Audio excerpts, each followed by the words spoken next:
Je vais transmettre rapidement la puissance du capteur Stumira au Moyen-Orient via le nuage de pertes. Un reportage de CBS indique que les préparatifs pour le déploiement des forces terrestres américaines sont terminés et que des troupes de la 82e division aéroportée seront envoyées au Moyen-Orient.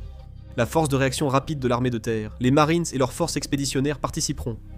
La 82e division aéroportée, la 11e et la 13e force expéditionnaire des Marines seront-elles alors déployées. Le Wall Street Journal rapporte que l'Iran a lancé 2 missiles vers une base britannique, après que le Royaume-Uni a permis à l'armée américaine d'utiliser sa base pour attaquer l'Iran. L'Iran a tenté d'attaquer Diego Garcia, mais l'un des missiles a échoué en vol, et l'autre a été intercepté par la marine américaine.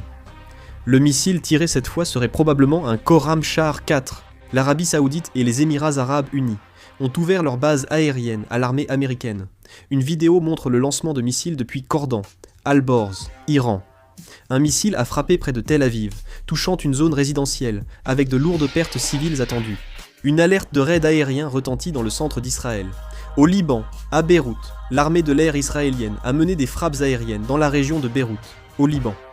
À Beyrouth, au Liban, des incendies ont éclaté, à la suite des frappes aériennes israéliennes.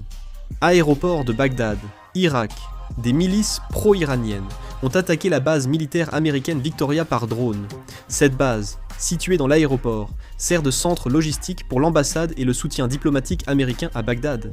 Kurdistan, en Irak. Des milices pro-iraniennes ont attaqué le commandement kurde avec des drones. Voici des images d'attaques de drones contre des postes kurdes dans 2 pays du Kurdistan. Le commandement central américain a aussi publié de nouvelles vidéos de frappes contre des cibles iraniennes, ciblant l'armée de l'air iranienne. Le président américain Trump a déclaré qu'il envisageait de réduire progressivement les efforts militaires au Moyen-Orient.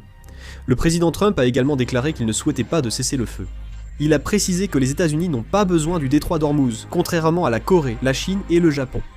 Les États-Unis ont levé les sanctions sur 140 millions de barils de pétrole iranien, accordant temporairement à l'Iran le droit de vendre ce pétrole stocké en mer. À ce jour, les bases militaires américaines au Moyen-Orient auraient subi près de 800 millions de dollars de dommages, soit environ 1200 milliards de wons. Au début de ce mois, le ministre des Affaires étrangères émirati, Cheikh Abdallah Ben Zayed, a déclaré lors d'un appel téléphonique avec le secrétaire d'État américain, Marco Rubio, que les Émirats Arabes Unis se préparaient à la possibilité que la guerre dure jusqu'à 9 mois. Je vous tiendrai informé dès que de nouvelles informations seront disponibles, et je réaliserai une vidéo que je mettrai en ligne. La vidéo se termine ici, merci.